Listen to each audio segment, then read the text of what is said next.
मैं हूँ सुरेश बिंदास बोल बिंदास के सामने आज एक ऐसा मुद्दा लेकर आ जो हिंदुस्तान में शायद पहली बार इस ऐसे न्यूज चैनल के बारे में उठाया गया है जिसको भारत सरकार ने लाइसेंस दिया है और 10 साल से वो चैनल हिंदुस्तान की सेवा कर रहा है, जिसका स्लोगन है केवल चैनल नहीं देश नंबर 1 बनाना है, जिसका ब्रीद वाक्य है राष्ट्र सर्वप्रथम। ऐसे चैनल पर एक ऐसे राजनेता ने सवाल उठाया है जिसका चरित्र से लेके इसके बयानों को लेके तमाम समय है, नाम है दिग्विजय सिंह। हम कार्यक्रम से क्योंकि दिग्विजय सिंह ने सुदर्शन चैनल को पीस टीवी साथ खड़ा किया। उसने कहा अगर जाकिर नाइक के पीस टीवी पर बैन लगाया जा सकता है तो सुदर्शन चैनल पर भी बैन लगाया जाना चाहिए। मुझे दया आती है दिग्विजय सिंह के उस बौद्धिक स्तर पर, जो व्यक्ति 2 बार मुख्यमंत्री 10 साल तक मध्य प्रदेश राज्य का रहा, एक सत्ताधारी पार्टी का राष्ट्रीय महासचिव है, ऐसे व्यक्ति को इतनी भी अकल नहीं है कि किसी चैनल को भारत में लाइसेंस कैसे दिया जाता है।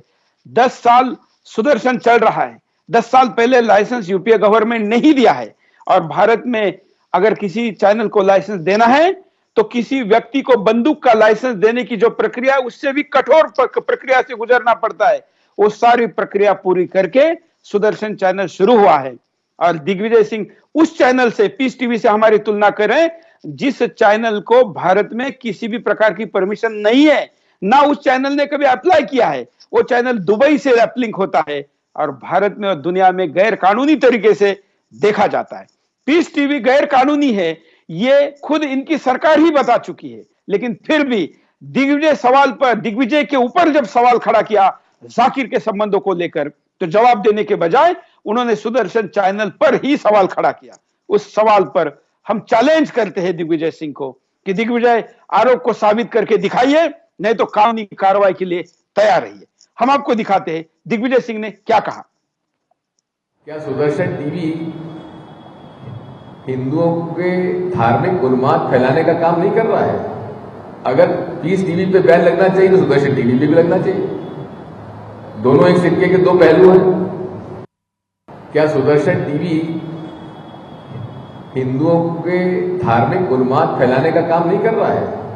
अगर पीस टीवी पे बैन लगना चाहिए तो सुदर्शन टीवी पे भी लगना चाहिए। दोनों एक सिक्के के 2 पहलू हैं।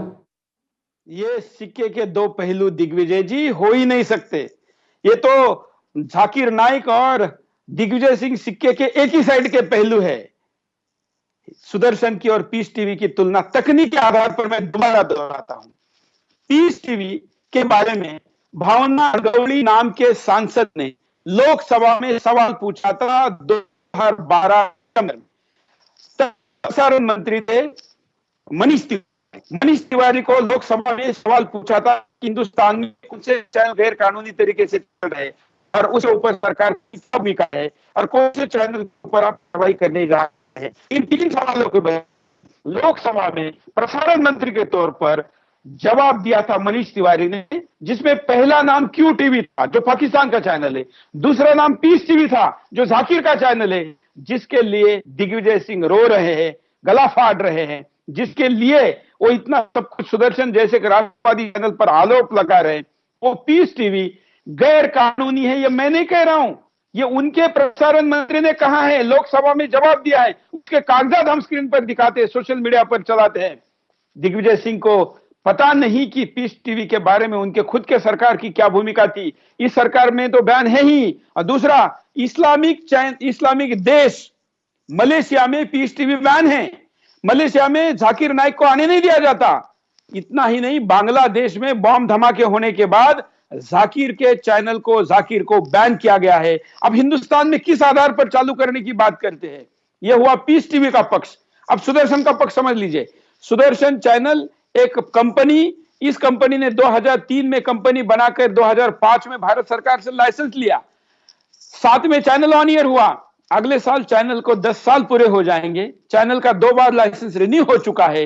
इस चैनल को भारत सरकार की तमाम इंटेलिजेंस एजेंसियां, इसके जो डायरेक्टर है उनका वेरिफिकेशन कर चुके, हर साल करती है, और किसी भी प्रकार का कोई हमारे ऊपर गलत आरोप ना होना या कोई केस ना होना, इस कारण हमारे लाइसेंस को रिन्यू किया जाता है। भारत सरकार की तमाम, किसी भी पार्टी की सरकार रही हो, तमाम प्रक्रिया को पूरा करके सुदर्शन आगे बढ़ा है, बढ़ रहा है और बढ़ेगा।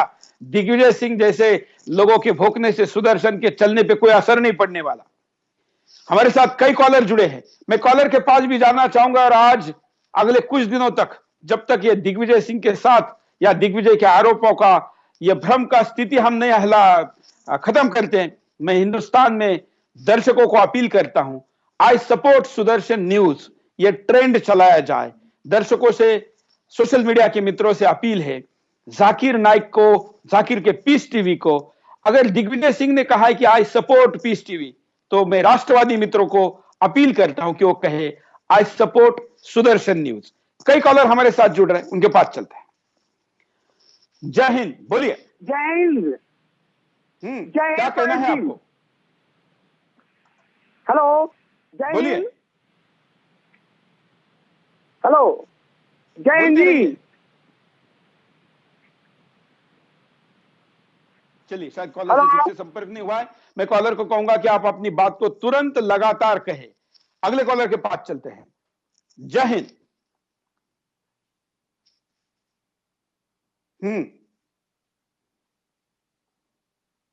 चलिए, हम थोड़ी देर में तकनीकी कारणों को पूरा करके दोबारा आपके साथ आएंगे। स्क्रीन पर हमारा नंबर चल रहा है, उस नंबर पर आप कॉल कर सकते हैं, अपनी बात को रख सकते हैं। मुद्दा है जाकिर नाइक के बचाव में आगे आने के लिए दिग्विजय सिंह ने सुदर्शन पर आरोप लगाया है। आप कैसा देखते हैं सुदर्शन को? आप क्या मानते हैं? आपका क्या अनुभव है? हम चाहेंगे कि कॉलर अपनी बात को कहें। अगले कॉलर के पास चलते हैं। जय हिंद। सुरेश जी, बोलिए। सुरेश जी, मैं आपके चैनल के माध्यम से कहना चाहता हूँ, कभी तो मुंबई से अबू आजमी बोलता है, कुछ उल्टा सीधा बकवास करता है, कभी वो वैसे ही बोलता है, कभी वो वहां से, अब ये दिग्विजय सिंह बोलने लगा।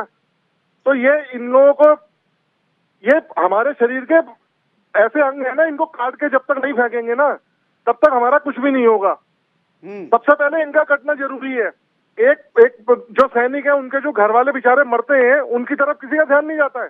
एक सैनिक को ढूंढने के लिए हम एक साल लगा देते हैं, तो मिलता नहीं हमारे को। आज वो अगर हमारे को मिला है, मारा गया है, उसको तो कम से कम 50,000 बंदे और मार देने चाहिए। एक जो आतंकवादी मरा, उसके साथ के शरीफ लोग होंगे, गंदे लोग ही तो होंगे, तो सबसे पहले उन्हें मारना चाहिए सर। चलिए, हम दर्शकों को कहेंगे आप अपना पक्ष रखिए, हम आपको बोलने का मौका देंगे। अगले कॉलर के पास चलते हैं। जय हिंद। हेलो, बोलिए। हेलो। हाँ, जय हिंद सुरेश जी। बोलिए।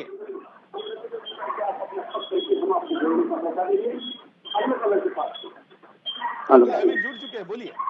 जय हिंद सुरेश जी। हाँ, जय हिंद सुरेश जी, गोपाल सिंह बोल रहा हूँ चेन्नई से। बोलिए बोलिए। सुरेश जी, दिग्विजय सिंह जैसे लोगों की सबसे पहले तो भारत की जनता इन लोगों की मानसिकता को समझना है। बिल्कुल। दिग्विजय सिंह जैसे लोगों की मानसिकता को भारत के लोगों को समझना है, और उनके खिलाफ में पूरे देश के लोगों को, देशभक्तों को रैली निकालकर उन लोगों की पोल को हम लोग जब तक बाहर नहीं लाएंगे, तब तक लोग गुमराह होकर उन लोगों, ऐसे लोगों को वोट देते रहेंगे, और ये लोग आगे से आगे बढ़ते रहेंगे। चलिए, धन्यवाद। दिग्विजय सिंह को रही वोट देने की बात, राजनीति करने की बात, तो मैं कहता हूं कि हम तो लोकतांत्रिक देश में रहते हैं, राजनीति करने का किसी को भी अधिकार है, छूट है, आप राजनीति करिए।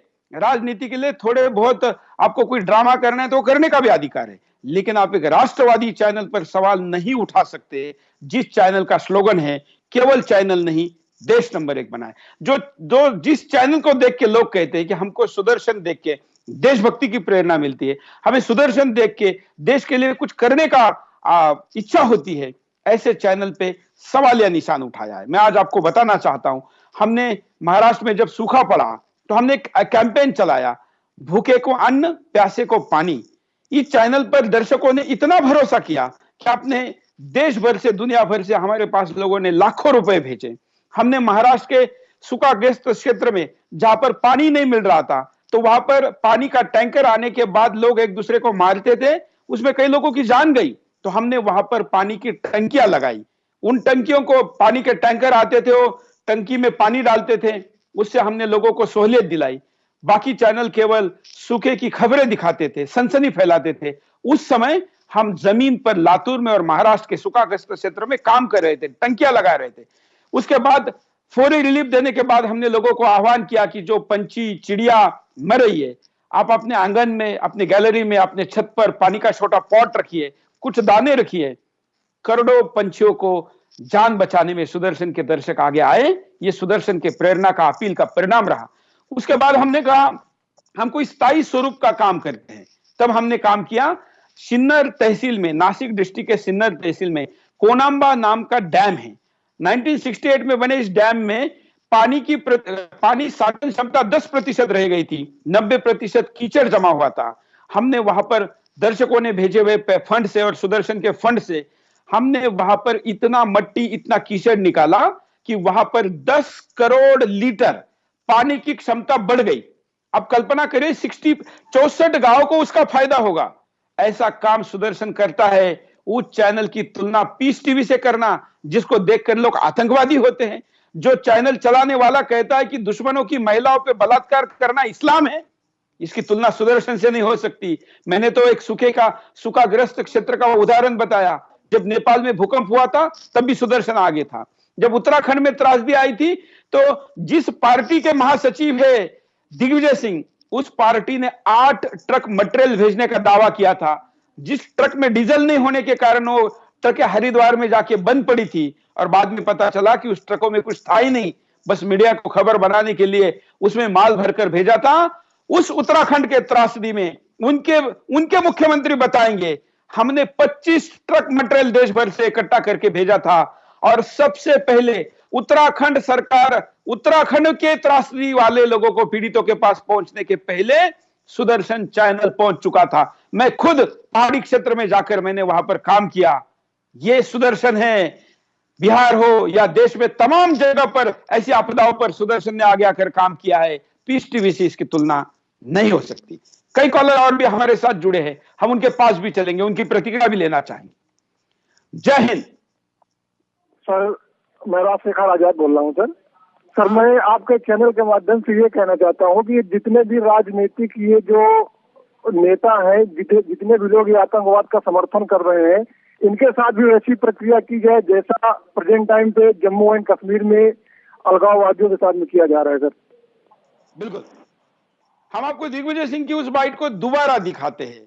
हम दिग्विजय के बयान को इतना महत्व नहीं देते, लेकिन सुदर्शन का महत्व इतना है कि उसको सफाई देना जरूरी है। दिग्विजय सिंह की बाइट दोबारा। क्या सुदर्शन टीवी हिंदुओं के धार्मिक उन्माद फैलाने का काम नहीं कर रहा है? अगर पीस टीवी पे बैन लगना चाहिए तो सुदर्शन टीवी पे भी लगना चाहिए। दोनों एक सिक्के के दो पहलू हैं। क्या सुदर्शन टीवी हिंदुओं के धार्मिक उन्माद फैलाने का काम नहीं कर रहा है? अगर पीस टीवी पे बैन लगना चाहिए तो सुदर्शन टीवी पे भी लगना चाहिए। दोनों एक सिक्के के दो पहलू हैं। क्या सुदर्शन टीवी हिंदुओं के धार्मिक उन्माद फैलाने का काम नहीं कर रहा है?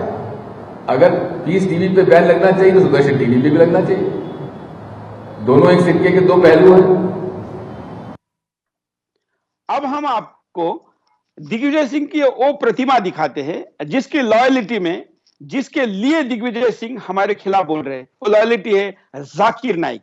जाकिर की जेब भी गर्म है और जाकिर के स्टेज के सामने भी मतदाता बैठे हुए हैं, तो लाल टपकना दिग्विजय की स्वाभाविक है।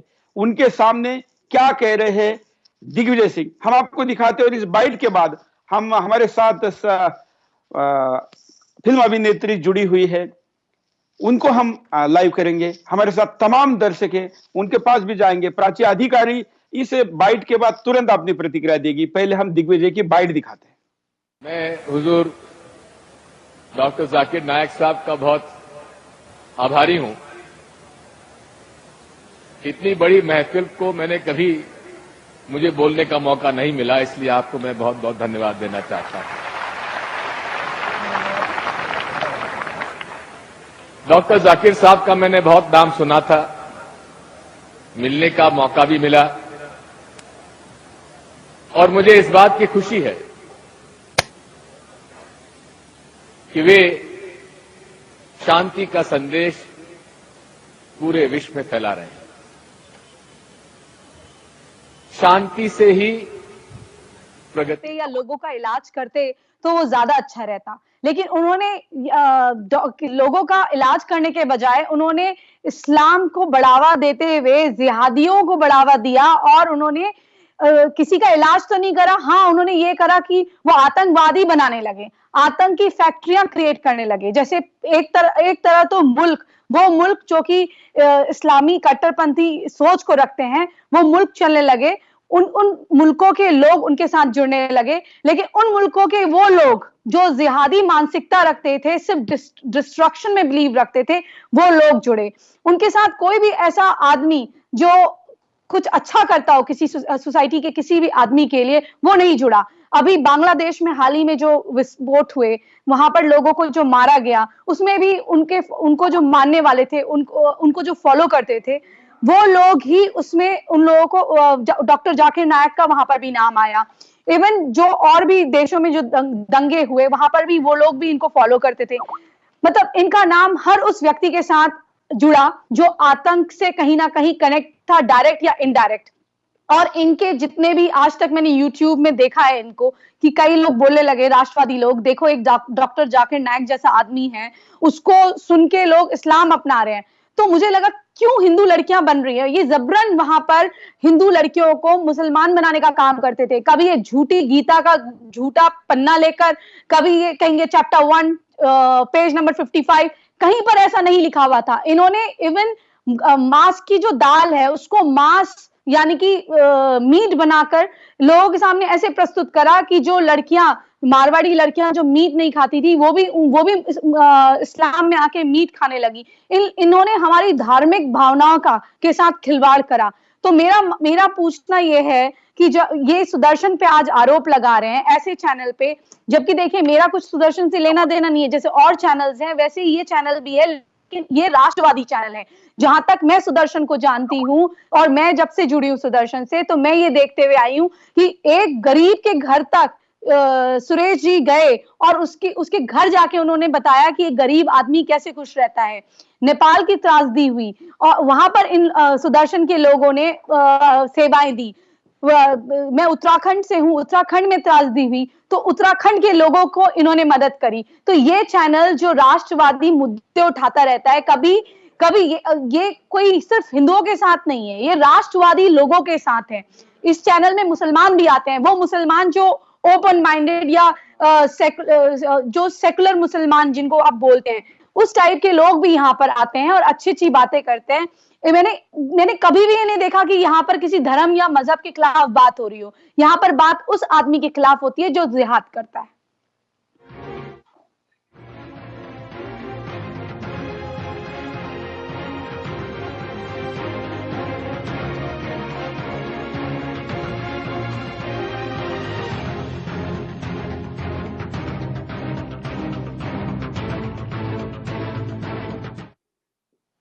हमारे साथ इस वक्त लंदन से यूनुस जी जुड़े हुए हैं।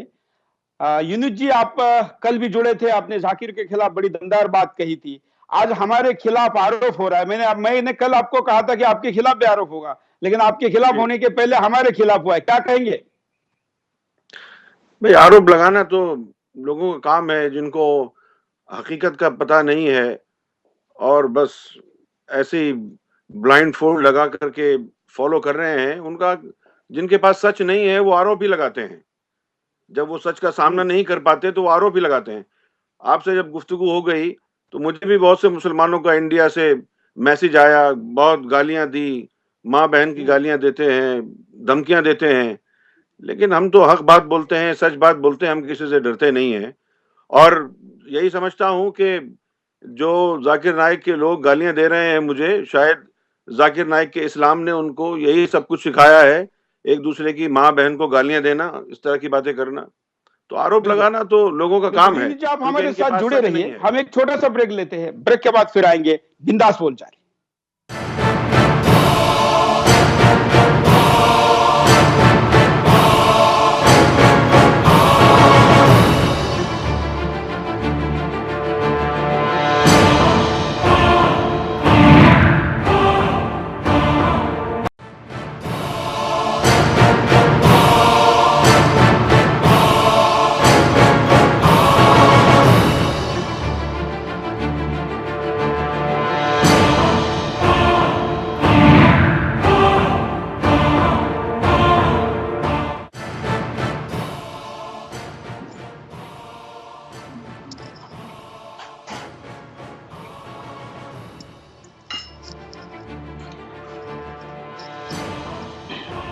ब्रेक के बाद आपका एक बार फिर से स्वागत है। आप बिंदास बोल देख रहे हैं।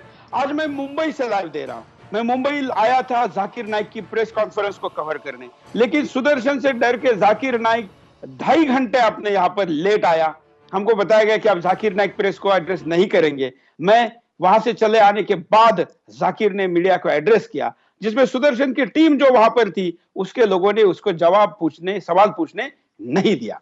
लेकिन हमने वहां कोई हंगामा नहीं किया, क्योंकि हमारे पास एक प्लेटफॉर्म है जिस पे आकर हम लाखों करोड़ों लोगों तक अपनी बात को पहुंचा सकते हैं। आज हम जाकिर को चैलेंज करते हैं कि अगर 4-5 घंटे लाइव देने के लिए तुम अवेलेबल हो सकते हो, तो आधा घंटे के लिए तुम दुनिया में जिस भी जगह पर कहोगे वहां मैं आने के लिए तैयार हूं। सऊदी अरेबिया हो या जिस भी देश में हो, वहां पर आने के लिए तैयार हूं। अगर हिम्मत है तो सुदर्शन के लाइव में आके दिखाओ। हम आपको जाकिर का एक और वीडियो दिखाते हैं, उसके बाद यूनिट जी से बात करते हैं। कि मुजाहिद एक ऐसा इंसान है जो लगातार नमाज पढ़ रहा है और लगातार रोजा रख रहा है, और जब एक मुजाहिद मैदान जंग में जाता है और अगर उसका इंतकाल होता है तो वो इंशाअल्लाह जन्नत में जाएगा। लेकिन अगर वो जीत के वापस आता है तो उसे इस दुनिया की दौलत मिलती है। कि मुजाहिद एक ऐसा इंसान है जो लगातार नमाज पढ़ रहा है और लगातार रोज़ा रख रहा है, और जब एक मुजाहिद मैदान जंग में जाता है और अगर उसका इंतकाल होता है तो वो इंशाअल्लाह जन्नत में जाएगा। लेकिन अगर वो जीत के वापस आता है तो उसे इस दुनिया की दौलत मिलती है। He's on the truth. If he's fighting the enemies of Islam, I'm for him. I don't know what he's doing. I'm not in touch with him. I don't know him personally. I read newspapers. If he's terrorizing the terrorist, if he's terrorizing America, the terrorist, biggest terrorist, I'm with him. Every Muslim should be a terrorist. Every Muslim should be a terrorist. Every Muslim should be a terrorist. Assalamu alaikum. Wa alaikum assalam wa rahmatullahi wa barakatuh. Is suicide under any circumstances justified in Islam? But that's the question, that is suicide under any circumstances justified in Islam? My counter question, what do you mean by suicide? Suicide means a person wants to end his life. And most of the cases, suicide per se, is a person who's fed up of life. He has got so many problems. He doesn't have money, or he's got in loss of business, whatever, and then he ends his life. This is haram in Islam. Ending your life purposely because of troubles in this world is haram. But on the other hand, you say that I want to fight for the haqq. Like Muhammad sallallahu alaihi wasallam, the enemies who fought against the Prophet, and you say, I'm going, we know that we are a small number. We are 300, they are 1,000, 3 times more. The chance of us surviving is little. In normal terminology, it will cause suicide. So that time, fine, I want to fight for the haqq. And while doing that, I'm ready to die. That's a different question. So you'll become a martyr. The question of suicide per se, you should define what does it mean. And I know that your reference may be in context to suicide bombing. Correct? Suicide bombing, or, going for a particular thing. The question didn't say that, but I'm in the field.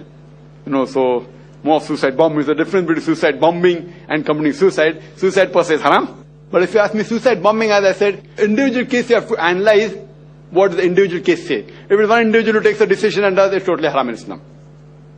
And under normal circumstances, Allah says in the Quran, Surah Ma'idah, chapter number 5, verse number 32, that if you kill any human being, unless it be for murder or for creating mischief in the land, it is as though you have killed the whole of humanity. And if you save any one human being, it is as though you have saved the whole of nation. So killing any human being, unless it be for murder or for creating mischief, it is haram.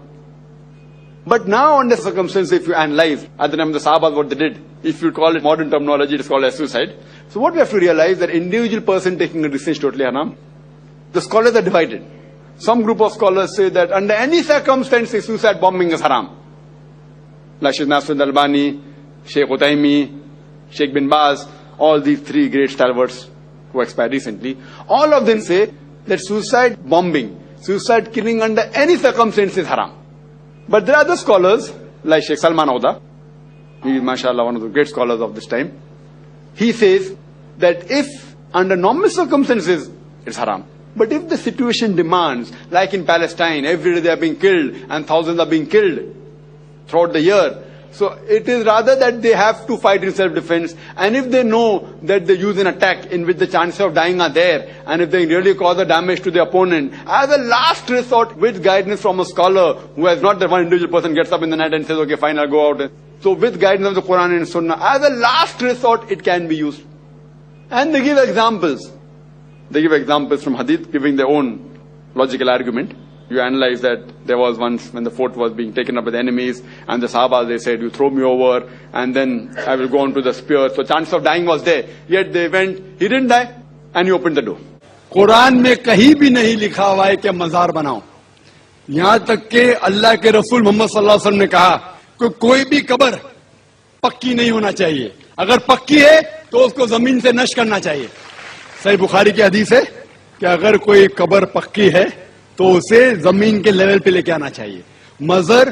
मजार को पूजना गलत है, हराम है। मैं जानता हूं कि कई मुसलमान अनजाने में इल्म की कमजोरी की वजह से वो मजार पे जाते हैं। हमें अपने मजहब की तबलीग की और अपनी इबादतगाहों की तामीर की इजाजत होती है? अगर होती है तो फिर सऊदी अरेबिया में और दूसरे इस्लामी मुल्कों में चर्च बनाने की परमिशन क्यों नहीं मिलती, जबकि आप मुसलमान लंदन और पेरिस में अपनी मस्जिदें बनाते हैं?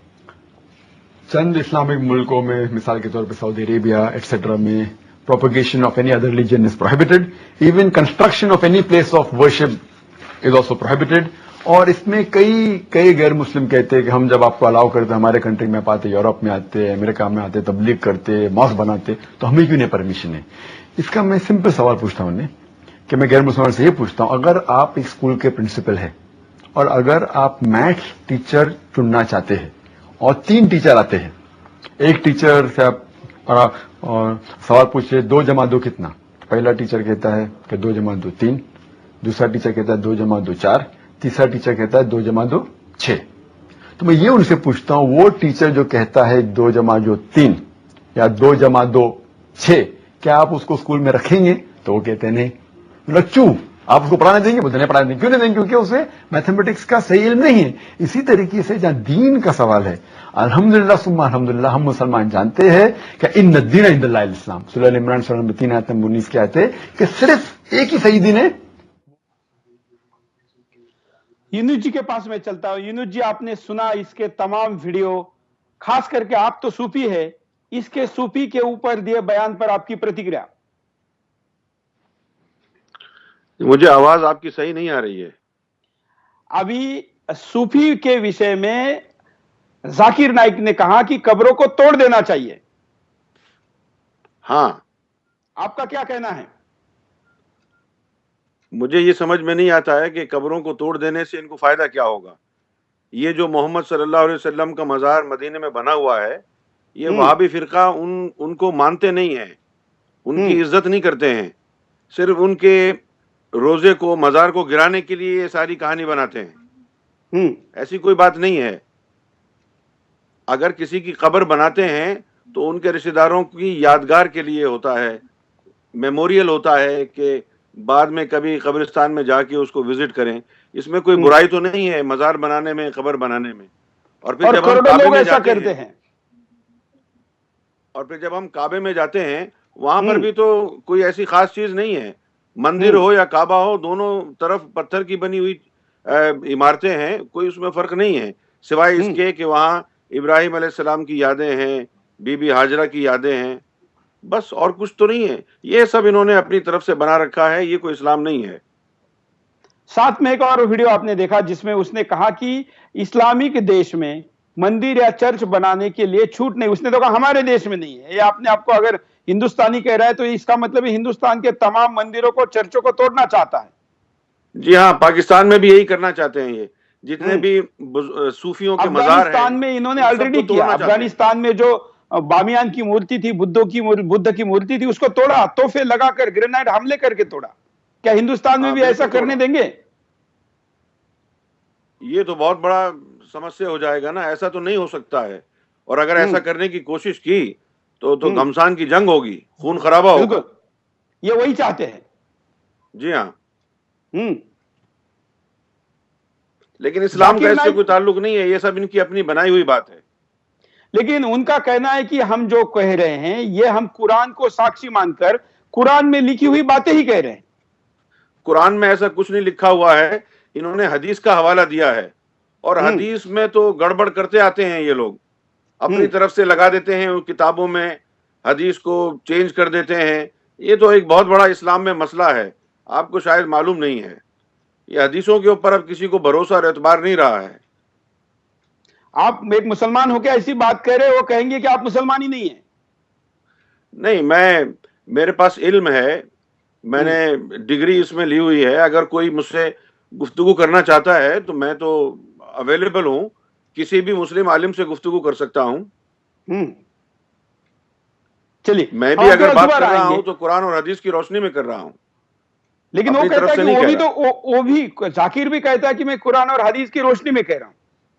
हाँ, अब मसला ये हो गया कि हर मुसलमान फिरका यही कहता है कि मैं कुरान और हदीस की रोशनी में कह रहा हूँ। इसका मतलब ये हुआ कि वो जो कुरान का जो इंटरप्रिटेशन है वो खो गया है कहीं, अब किसी के पास नहीं है। अब उसी के पास से सच्ची बात आएगी जिसका भगवान से संबंध जुड़ जाएगा, जिसका भगवान से लिंक जुड़ जाएगा, जो बराह रास्त खुदा से पूछ लेगा कि सच क्या है, हकीकत क्या है। मुसलमानों में तो 72-73 फिरके बने हैं, सुन्नी भी हैं, शिया भी हैं, वहाबी भी हैं और देवबंदी भी हैं, अहले हदीस भी हैं, और सब एक दूसरे को मार रहे हैं। सब लोगों का कुरान एक है, हदीस भी एक है, रसूल भी एक है, खुदा भी एक है, तो फिर सब लोगों को क्यों मार रहे हैं? इसका मतलब हुआ कि कुरान किसी की समझ में नहीं आया है, और शायद अल्लाह मियां चाहते भी यही है कि किसी की समझ में ना आए। शायद यही बात आप जो कह रहे हो। हम एक और वीडियो दिखाते हैं आपको कि जाकिर क्या कहता है। If you read Mahabharat Anushasan Parv, chapter number 88, you know the story of the Pandavas. You know Pandavas? 5 brothers. The eldest brother Yudhishthir, he asks Bhishma that what should we give in yagna, in puja, so that our ancestors will be satisfied. So Bhishma replies that if you give herbs and shrubs and vegetables, our ancestors will be satisfied for 1 month. If you give fish, for 2 months. If you give meat, for 3 months. If you give hare, rabbit, for 4 months. If you give goat, for 5 months. If you give bacon, for 6 months. If you give birds, for 7 months. If you give deer, 8 months. And the menu continues. If you give buffalo, for 11 months. If you give cow, our ancestors will be satisfied for 1 full year. And if you want your ancestors to be satisfied inexhaustibly, give red meat of goat or a rhinoceros. Who says that? इस video को दिखाकर हमने वेद के जो expert लोग हैं, महाभारत के जो एक्सपर्ट लोग हैं, हमने महाभारत स्टूडियो में लाकर दिखाया था। हमने कहा कि जिस ऋचा को ये कोट करा है वो ऋचा है ही नहीं है। ये जिस वेद पुराण की बात करता है, ये जो महाभारत में विभिन्न प्रकार के रेफरेंस देता है, हमने तो इसके कुरान के 2 रेफरेंस दिखाए। आगरा में उसने कुरान के एक रेफरेंस में एक बात बताई और पटना के भाषण में उसी रेफरेंस को इसने कुरान का दूसरा रेफरेंस बताया। ये वीडियो भी हम आपके सामने दिखा चुके हैं। तमाम झूठी बातें करके दूसरे धर्मों की आस्था को ठेस पहुंचाना इसका धंधा है। यूनुस जी, इसको इस्लाम का काम बढ़ाना है तो ये बढ़ाए, लेकिन हिंदू को बदनाम करने का और ऐसे झूठे रेफरेंस देने का कार्य क्यों? ये इस्लाम जो है किसी के खिलाफ बोलने की बात नहीं करता है। आपको ये समझना होगा कि ये जो वहाबी हैं, सऊदी अरब जिनकी बैक कर रहा है, ये इस्लाम नहीं है, ये वहाबीज़म है। इन्होंने इस्लाम को भी मार दिया है, कत्ल कर दिया है इस्लाम को। आज ये जो बातें करते हैं जहाद की और कब्रों को तोड़ने की, सूफियों को तोड़ने की, हिंदुओं के भगवान की तौहीन करने की, उनकी बेइज्जती करने की, ऐसा कुछ नहीं है इस्लाम में। ये इस्लाम की बात कर ही नहीं रहे हैं, ये तो वहाबीज़म है। और अगर कोई सच्चा मुसलमान होगा वो कभी भी भगवान को बुरा नहीं कहेगा, कभी भी जीसस को बुरा नहीं कहेगा, क्योंकि मोहम्मद रसूलुल्लाह ने एक हदीस में कहा, अपने सहाबा को, अपने मानने वालों को कहा कि तुम किसी के खुदा को झूठा मत बोलो, बदले में वो तुम्हारे खुदा को झूठा बोलेंगे। तो अब ये कभी गणेश जी के बारे में गलत बात करते हैं, कभी शंकर भगवान के बारे में गलत बात करते हैं। सब एक ही हैं, गणेश, शंकर भगवान, ये सब उसी के नाम हैं। मुसलमान अल्लाह कहता है, ये राम कहता है, वो गॉड कहते हैं, है वो एक ही नीली छतरी वाला। ये इन्होंने अपनी तरफ से बना रखे हैं, ऐसा कुछ नहीं है इस्लाम में। अब जो आपकी बात है, आपके कल के लाइव के संदर्भ को देखे, मैंने आज चलते चलते कार्यक्रम में मुंबई में अबू आजमी को पूछा। मैंने कहा कल यूनिस जो हमारे साथ लंदन से जुड़े थे, उन्होंने कहा कि असली इस्लाम को वो नहीं जानते और इसलिए ऐसी बात कर रहे हैं। वहाबिज्म वगैरह कुछ अलग नहीं है, सब मुसलमान हैं। नहीं, ऐसी बात नहीं है। अब मैं थोड़ी सी देर में तो आपको इतनी बड़ी बात जो है वो एक्सप्लेन नहीं कर सकता। मैं रोजाना लेक्चर देता हूं 2-2.5 घंटे का, उसमें मैं दलील देता हूं, सबूत देता हूं। अगर आप चाहते हैं कि मैं आर्टिकल जो मेरे लिखे हुए हैं, मैंने किताब भी लिखी है, तो मैं वो आपको भेज देता हूं, उसमें पूरे एविडेंस और सबूत मौजूद है। हमारा आपके बात को हम काट नहीं रहे, हम तो उन मुसलमानों का उदाहरण दे रहे जो आपकी बात को चैलेंज कर रहे हैं। मुसीबत यह है कि आज के दौर में वहाबी ज्यादा हैं, मुसलमान कम हैं। वहाबी भारत में कितने होंगे आपके हिसाब से? देखिए जी, भारत में 22 करोड़ मुसलमान हैं और मुझे पता चला है कि उनमें से 10 लाख फॉलोअर्स जाकिर नाइक के हैं। अगर इन सबके हाथ में हथियार आ जाएगा तो फिर भारत का क्या होगा? आज अगर इसको उल्टा नहीं लटकाया गया तो कल बहुत बड़ी समस्या हो जाएगी। बिल्कुल। आपके हिसाब से भारत में कितने वहाबी है? भारत में कम से कम 1 मिलियन वहाबी तो होगा। शायद अब आंकड़ा मुझे लगता है आपका कम है, क्योंकि जो उत्पात हो रहा है, जो सोशल मीडिया पर इसकी फॉलोइंग है, जो इसको बोलने के बाद जिस प्रकार से लोग आगे आ रहे हैं, ऐसा लग रहा है कि यह संख्या ज्यादा है। हाँ, मैंने तो कम से कम की मिनिमम की बात की है ना।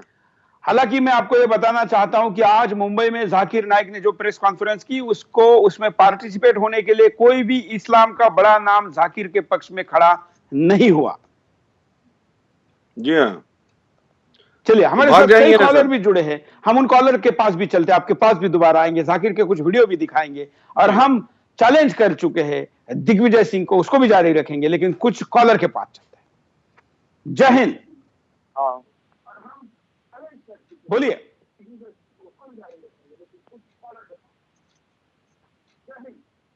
जय हिंद। क्या कहना है आपको? सुरेश जी, मैं हेलो। बोलिए बोलिए। हाँ, मैं कोपरगांव से बोल रहा हूँ। तो जो आपने जाकिर नाइक जो है वो जो हेलो बोलते तो वो बोल रहा है,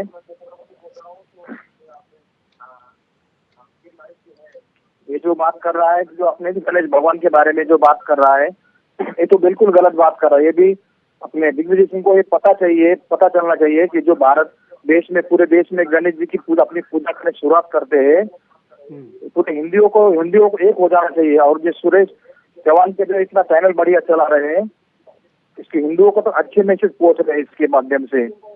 तो सब हिंदुओं को हम तो केवल हिंदू ने, हम तो हिंदुस्तान की बात करते हैं, हम तो पूरे देश की बात करते हैं, हम तो मानवता की बात करते हैं। हम जाकिर जैसे केवल मुसलमानों की बात नहीं करते, हम तो उस हर व्यक्ति, हम तो चराचर की बात करते हैं।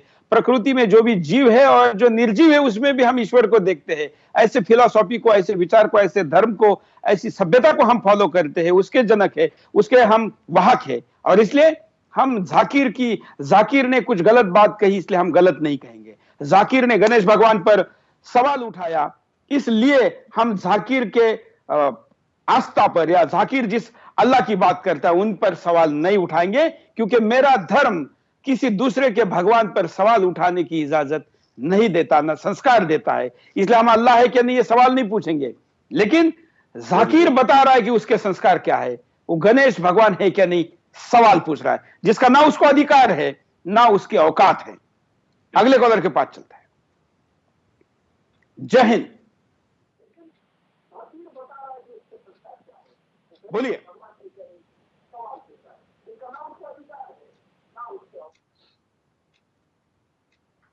हेलो, क्या कहना है आपको? हेलो, बोलिए। हाँ सर, मैं सुरेश जी आपसे कहना चाह रहा हूँ कि जाकिर नाइक तो देशद्रोही है, मगर साले दिग्विजय सिंह देशद्रोही क्यों इस चैनल के विषय में इस तरह की बात कर रहा है?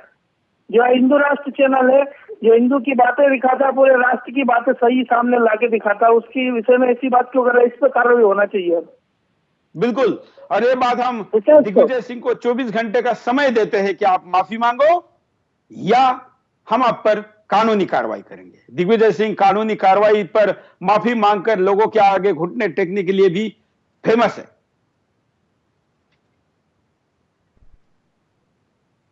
हम आपको एक लाइव फीड दिखाते हैं। समर्थन में प्रदर्शन हो रहा है, इस फीड को हम आपके सामने दिखा रहे हैं।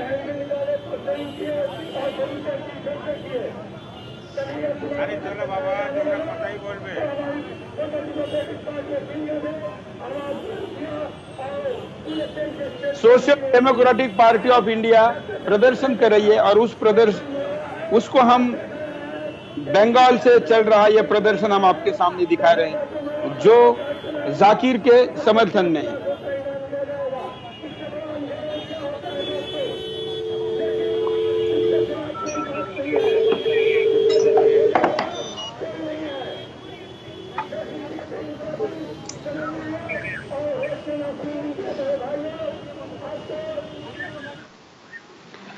तो आपने देखा कि जाकिर के लिए जो 1000 करोड़ रुपए आए हैं सऊदी अरेबिया से, जो कि जाकिर को बचाने के लिए हिंदुस्तान में आने के हम 4 दिन पहले ही इसको ब्रेकिंग चला चुके, उसका असर दिख रहा है।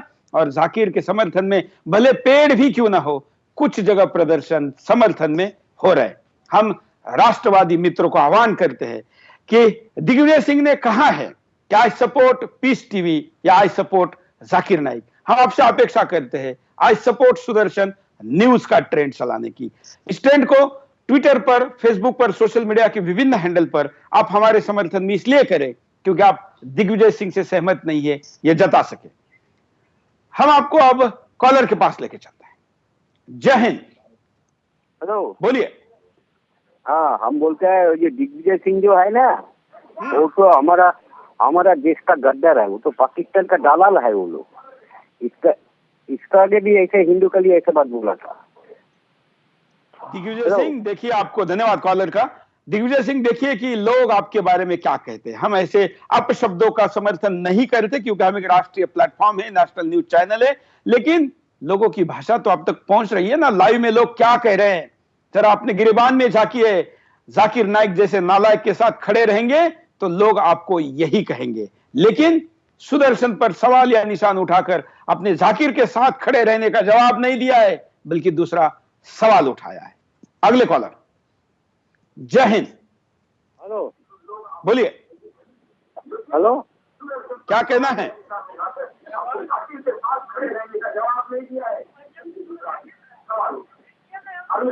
हेलो, जय हिंद। चलिए, धन्यवाद कॉलर का। हम यूनिट जी के पास चलते। यूनिट जी, आप देख रहे लोगों में किस प्रकार की प्रतिक्रिया है, और इस प्रकार की प्रतिक्रिया आने वाले दिनों में मुझे लगता है कि और बढ़ेगी। जाकिर पर अगर कार्रवाई नहीं होगी तो जाकिर निश्चित तौर पर हिंदुस्तान में आग लगाने में कामयाब होगा। आपको क्या लगता है? हाँ, ऐसे ही लगता है। और इंडिया के जो पॉलिटिशियंस हैं, किसी ना किसी तरीके से उन लोगों के साथ बैठ करके आप लोगों को बात करनी होगी, क्योंकि ये जाकिर नाइक को उन लोगों का आशीर्वाद हासिल है। और जब तक कांग्रेस का इसके ऊपर हाथ है, जिस तरह मैं कल पढ़ रहा था, दिग्विजय सिंह वो इनकी बड़ी तारीफ करते हैं, शायद इसीलिए कि उनको कुर्सी का लालच है। जाकिर नाइक के ऊपर हाथ रखेंगे, उनको उनका वोट मिलेगा, तो अपनी कुर्सी के चक्कर में क्या वो अपने देश को नुकसान पहुंचाना चाहते हैं? उन लोगों को अब बहुत गौर खौफ से सोचना पड़ेगा ये। और देखिए, कुर्सी के लिए, वोट के लिए होगा। इनके लिए ना कोई देश है, ना कोई धर्म है, ना कोई जाति है, ना कोई प्रांत है, ना कोई भाषा है। इनकी लॉयल्टी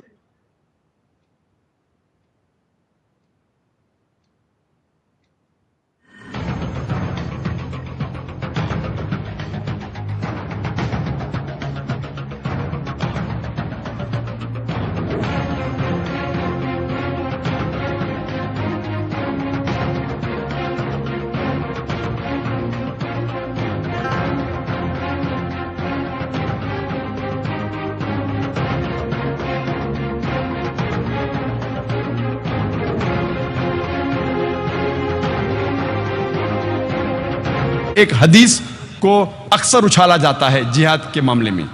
वो सही बुखारी की हदीस है, जिल्द नंबर 4, किताब जिहाद, चैप्टर नंबर 2, हदीस नंबर 46।